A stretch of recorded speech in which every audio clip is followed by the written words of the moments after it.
sebenarnya yang asli kan dia punya, Pak. Tapi untuk disesuaikan tahunnya dengan yang palsu. Yang palsu di mana? Yang palsu, maksudnya saya yang nggak habis pikir kenapa dia harus memalsukan ijazah SD misalnya. Ya kan itu supaya tahunnya sesuai. Tahunnya sesuai dengan yang palsu itu SMA. Oke, saya tahu berarti latar belakang palsu yang utamanya adalah SMA gitu ya. SMA yang jadi problem ini ya. Oke, yang jadi problem SMA karena SMA maka kemudian SMP sama SD harus disesuaikan tahunnya. Nah, ijazah SMA itu kenapa dipalsu, Pak? Ya karena dia memang nggak lulus SMA. Oke, jadi dia pakai ijazah siapa? Yang ditumpuk di KPU ijazah SMA itu yang punya namanya Joko Wahyudi. Joko Wahyudi itu tamatan SMA tahun berapa? Joko Wahyudi 80. Iya, dari sekolah itu SMA 6. Oh, kalau Pak Jokowi sendiri nggak pernah lulus? Nggak pernah lulus. Sampai kelas 3 aja? Bahkan kelas 1 terus, Pak, karena nggak naik 2 kali. Oh, kelas 1 terus? Iya. Oh, nggak naik 2 kali? Iya. Itu dia kemudian tidak lulus SMA, kira-kira gitu. Iya. Nah, oke ya, kita anggap dulu pertanyaan pernyataan Pak Bambang kita ambil dulu. Lalu ketika dia kuliah, dia pernah kuliah nggak? Nggak pernah. Oh, dia nggak pernah kuliah? Iya. Jadi yang kuliah siapa? Yang kuliah itu namanya Pak Hari Mulyono. Hari Mulyono itu siapa? Hari Mulyono itu suaminya Ibu Hidayati yang kemarin menikah dengan Pak Anwar Usman itu setelah Pak Hari Mulyono meninggal tahun 2018. Oke, Pak Hari Mulyono itu berarti kakak ipar, adik ipar. Pokoknya dia suaminya Hidayati gitu. Karena Oke, kan Hidayati kan adiknya Jokowi, Pak Jokowi. Iya betul, tapi Hari Mulyono ini juga adiknya Jokowi. Maksudnya nggak ngerti saya. Maksudnya itu dia itu sebenarnya adiknya Jokowi juga, anaknya Bujimen juga, sama dengan Hidayati. Oh, jadi Hidayati sama sama Hari Mulyono ini punya ibu yang sama. Saya seibu, tapi lain bapak. Saya Heru Purnomo itu. Oh, kok bisa nikah? Ya nggak tahu. Oke ya. Jadi menikah saudara ya? Iya. Oke. Berarti Bu Hidayati itu bukan adik kandung berarti ya? Sama Jokowi. Ya, adik tiri berarti ya? Adik tiri sama bapak lain itu. Ya, sama-sama Pak Heru Purnomo kan bapaknya. Ya.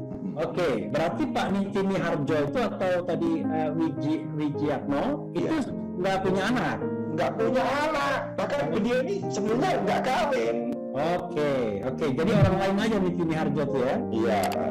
Oke, nah pertanyaannya adalah yang kuliah di UGM itu siapa? Hari Mulyono. Hari Mulyono ini. Ya. Nah, lalu ijazahnya yang dipalsukan oleh Pak Jokowi gitu. Ya, tidak cuma ijazah, semua nomor induk mahasiswa, terus foto-fotonya, terus foto wisudanya itu semuanya sudah saya buktikan punyanya Pak Hari Mulyono. Pak Hari Mulyono ini kelahiran tahun berapa? 60-an hampir sama dengan Pak Jokowi itu ya. Oke, jadi tamat UGM-nya tahun berapa? Pak Hari tahun 86. Oh, tahun 86 dia tamat. Dan inilah kemudian ijazah yang kemudian ditempel dengan foto Pak Jokowi gitu. Kurang lebih begitu. Oke ya. Oke. Lalu ijazahnya Pak Hari Mulyono juga. Ijazahnya iya, semua data kuliahnya. Intinya adalah UGM nggak kecolongan kan, karena yang kuliah benar-benar Pak Hari Mulyono kan. Iya, tapi harus dijelaskan itu Hari Mulyono bukan Joko Widodo gitu dong. Ya kan sebenarnya kan tinggal dilihat aja nomor induk mahasiswanya. Sangat gampang. Ya, sangat gampang kan untuk ngeceknya sebenarnya ya.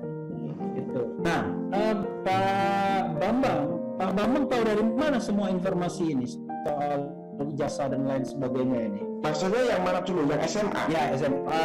Kalau SD, SMP kan itu menyesuaikan. Iya. Hanya yang SMA dulu. Ya, ceritanya seperti ini. Karena saya keluar penjara, itu ada isu ijazah palsunya Jokowi itu toh. Ya. Nah, saya kemudian lihat-lihat. Begitu saya lihat-lihat ini ngaco semua keterangannya yang diwawancarai wartawan dan satu dokumen yang saya baca pertama adalah pernyataannya Bu Sri Akiningsih, Dr. Sri Akiningsih. Beliau menulis bahwa adalah teman seangkatan Jokowi di SMP 1 Surakarta, lulus tahun 77. Oke. SMP. Padahal Ya. Iya benar, kalau beliau benar. oh jadi Sri Adiningsi itu benar. SMP 10 Surakarta lulus tahun 77 itu benar. Benar, dan dia mengaku teman seangkatannya Pak Jokowi. Oke. Tapi ketika saya melihat, kok bisa begitu? ya makanya itu saya pastikan ada persoalan tahun-tahun masuknya itu, awal dari penelitian saya ijazah itu. Oke, jadi menurut Bapak sebenarnya Bu Sri Adiningsi nggak bohong. Enggak. Jadi benar dia satu angkatan dan kemudian tamat tahun 77. Iya. Tapi karena tadi penyesuaian dengan ijazah Heri Mulyono, ya kan? Iya. Maka jadinya tahun 76. Iya, ijazahnya Pak Jokowi nih, SMP-nya 76 tahunnya. Ya, padahal kalau yang asli dia 77. 77, pasti dia punya. Oh, berarti Pak Heri Mulyono itu lebih senior daripada Pak Jokowi. Pak Heri Mulyono itu masuknya SMA tahun 77, betul? Ya. Ya, masuknya SMA. Kalau Pak Jokowi masuknya SMA tahun 78 dong. Oh, 78. Oke, karena dulu kan belum ada tambah ini ya, tambah apa namanya? Tambah satu semester ya. Ya, ya. tahun 78 Ya, itu. Oke. Nah, jadi gara-gara itu makanya Bapak lihat bahwa wah ini ternyata ijazah yang dilampirkan ke KPU berbeda dengan keterangan Bu Adiningsi kan kira-kira. Iya, dari sekian tahun. Ya, ada selisih tahun. Kemudian apa lagi yang Bapak temukan? Nah, setelah itu saya temui semua yang menyatakan sebagai teman sekolahnya Pak Jokowi itu. Oke. Mahmud Nurwindu. Ya. Terus ada lagi namanya Pak Budi Hartono, Kolonel Angkatan Laut Jakarta. Gitu. Ini mereka teman SMP atau SMA? Mereka mengaku bersaksi sebagai teman SMA-nya Jokowi. Oke, teman SMA tahun lalu lulus tahun? Mereka benar-benar lulusan 80. Oh, mereka lulusan tahun 80. Iya. Mereka masuk tahun 77 dong berarti. Maksudnya 77 betul. Ya, tapi tapi Pak Jokowi sendiri nggak lulus. Bagaimana mereka bisa mengatakan teman sekolahnya Jokowi atau teman sekelasnya? Awal tahun masuknya aja beda. Oke, jadi untuk yang kedua ini mereka ngasih keterangan yang keliru ya. Ya bohong, jelas bohong. Oke, saya tidak mengatakan bohong apa enggak, tapi yang jelas menurut Bapak keliru ya, bohong ya. Keliru. Ya, keliru. Oke, jadi itu untuk melegitimasi saja maksudnya gitu. Iya. Ya, sengaja untuk supaya punya saksi-saksi yang seolah-olah teman seangkatan lulus bareng gitu. Oke, lulus barengnya itu lulus tahun 80 ya. Harusnya yang lain-lain tuh Nah, kemudian masuk UGM tahun ya berarti 80 dong. 80, lulus 86. Lulus 86. Ini Tapi kalau Pak Heru Mulyono sendiri ya 80. Hah? 80. Masuk UGM tahun berapa dia? 80. 80 ya, berarti 6 tahun dia, 86 lulus ya. Iya, tapi asal SMA-nya kan lain, SMA 6 Yogyakarta, Pak Heri Mulyono ini.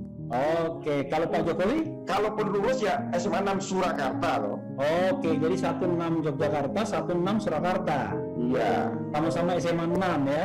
Iya. Oke. Itu agak udah mirip gitu loh. Ya, Pak, Bapak yakin betul apa yang Bapak dapatkan informasi ini? Yakin betul saya temu langsung orang-orangnya. Gitu. Bapak lihat dokumen-dokumennya juga? Lihat, yang Bu Sri Handayani itu menunjukkan ijazah aslinya. Siapa? Ijazah aslinya apa? Ijazah aslinya Bu Sri Handayani. Sri Handayani itu siapa? Yaitu teman yang mau diakui sebagai teman SMA Jokowi, tapi dia menolak. Saya nggak kenal. Oke, dia mau diakui sebagai satu teman satu angkatan, tapi dia bilang nggak kenal. Nggak kenal. Karena dia seangkatan Heri Mulyono. Heri Mulyono kan di sekolah lain, Pak. Oke. Ini bicara SMA 6. SMA 6 Surakarta. Iya. Oke. Oh, jadi nggak kenal. Oke. Iya. Sri Handayani angkatan berapa? 80 bener. Bener 80. Lulus 80. Kalau tamat 80 juga sebenarnya. Iya. Oke ya. Jadi Pak Jokowi kalau tamat 80 juga. Kalau Pak Heri Mulyono tahun berapa kalau tamat? Bukan, Pak Jokowi ngaku tamatnya 80, tapi yang bener kalaupun tamat itu harus 81 bareng Bu Sri Adiningsi. Oke, ya. Bareng Bu Sri Adiningsi ya. Ya. Oke. Jadi kok bareng Bu Sri Adiningsi? Sri Adiningsi kan SMP-nya aja yang satu sekolah. Iya, tahunnya kan tetap sama walaupun SMA-nya lain kalau bisa sama-sama lulus. Oke. Jadi saya ulangi lagi, Bu Sri Adinisi itu SMP-nya Lulus tahun 77, lulus tahun 77, SMA-nya lulus tahun 81. 81. Oh, karena ada penambahan setengah semester itu ya? Betul, kita semua kena Pak, walaupun masih SD. Saya kira itu ya, tahun 77 78 itu ya penambahan. Oke, makanya 77 lulusnya 81. Pak Jokowi kalau lulus harusnya 80. 81. Oh, sorry, harusnya 81 dia kalau lulus ya. Iya. Oke. Sementara Pak Hari Mulyono atau Hari? Hari Mulyono masuk UGM-nya 80. 80. Nah, itu yang diakui Pak Jokowi katanya, kata Bapak kan? Ya, datanya ya dipakai Pak Jokowi. Pak, yang Bapak sampaikan ini kan sebenarnya kan hal yang luar biasa. Yang kalau memang dibuktikan, wah itu merupakan kebohongan publik kan begitu. Iya Pak. Nah, pertanyaan saya, pada Bapak kan pernah di penjara 2,5 tahun. Iya, sebelumnya ya, iya. Ya, sebelumnya. Itu gara-gara undercover 1. Iya. Jadi Bapak dianggap apa waktu itu? Ya, kalau surat panggilannya dakwaannya pertama itu pasalnya macam-macam. Ya. Gitu. Termasuk buku saya dituduh menebar hoax, kabar bohong dan sebagainya. Ya. Tapi saya disidang dengan satu pasal tunggal, Apa? pasal ITE. Oh, jadi undang-undang ITE. Oke. Iya. Apa? Menyebarkan berita bohong. Menyebarkan Berita bohong berdasarkan sara. Oke, menyebarkan kebencian. Iya, menyebar kebencian berdasarkan sara. Ya, itu kan 6 tahun tuntutannya ya. Ya. Tahun kenanya 3 tahun, lalu menjadi 5 tahun. Oke. Ya. Nggak takut Pak, Bapak kena lagi sekarang? Gimana Pak? Nggak takut Bapak bakal kena lagi? Ya, resikonya. Ya, takut nggak takut saya harus bicara toh Pak, karena ini penting sekali untuk administrasi negara kan. Oke, jadi Bapak bersedia untuk adu data begitu? Iya, betul. Oke, jadi Sobat Era sekalian, kita harus pahami ya, ini kan ada satu versi data ya. Jadi memang kalau kita bicara tentang negara demokratis dan administrasinya baik, ya memang harus diadu datanya ya, bukan kemudian main dikriminalkan ya, atau siapapun yang menginterview Pak Bambang kemudian dikriminalkan juga, nggak begitu. Jadi harus ada yang namanya check and recheck ya di kedua belah pihak Pak Bambang. Pak Bambang berani untuk diadu data? Sangat berani dan sangat mengharapkan, karena saya ini kan terfitnah sebagai penulis saja. Oke. Terfitnah sebagai penulis? Sebagai penulis apa tadi? Ecek-ecek itu Pak Aiman di Kompas menghina saya, Bambang Tri ini penulis ecek-ecek. Oke. Kenapa dia begitu menghina? Ya nggak tahu. Pokoknya dia ngomong begitu di TV. Nanti mau saya tuntut Pak, itu penghinaan. Kapan dia ngomong begitu? Waktu saya ditangkap yang pertama. Oke, ya.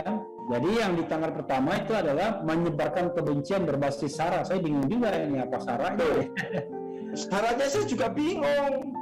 Oke, saya tahu saranya mungkin Bapak ngomong soal ini, mohon maaf ya, soal ras-ras itu ya mungkin ya. Iya. Tapi kan itu nggak kena pasal. Saya ngomong Jokowi ibunya Cina, titik. Iya. Oke. Saya nggak menghina Cinanya. Iya. Ya sama aja seperti Refli Harun, ibu kotanya ibunya Palembang, kan nggak ada bedanya. Iya. Kan itu manusia semua, itu ya. Iya. Anies Baswedan, ibunya Arab, ya kan? Iya, cuma gitu aja. Oke, karena kita kan kadang-kadang terlalu sensitif, ya. Iya. Oke. Lalu sekarang setelah Bapak Bambang mengeluarkan Undercover 2 ini, Jokowi Undercover 2, dan membuat sebuah pernyataan yang menggemparkan di mana-mana. Sekarang lagi dicari-cari nggak Pak Bambang? Ya, saya nggak mau mengatakan saya aman-aman saja atau sombong, nggak Pak. Saya tetap hati-hati. Tapi kenyataannya nggak ada yang mengganggu saya. Oke. Ya. Tetapi Pak Bambang tetap bersedia kalau itu diklarifikasi ya. Iya. Sangat senang. Sobat Era sekalian, termasuk juga siapapun ya, memang isu yang seperti ini tidak bisa kemudian didekati dari sudut pidana, karena belum tentu apa yang disampaikan oleh Pak Bambang keliru. Dan di dalam sebuah kegiatan jurnalistik ya kan, satu data hasil investigasi kalau seandainya dianggap keliru ya harus dibantah, kan begitu. Jadi dibantah secara resmi, bukan kemudian menggerakkan aparat negara untuk melakukan kriminalisasi. Apalagi yang bersangkutan bisa menunjukkan fakta dan datanya. Begitu Pak ya? Bapak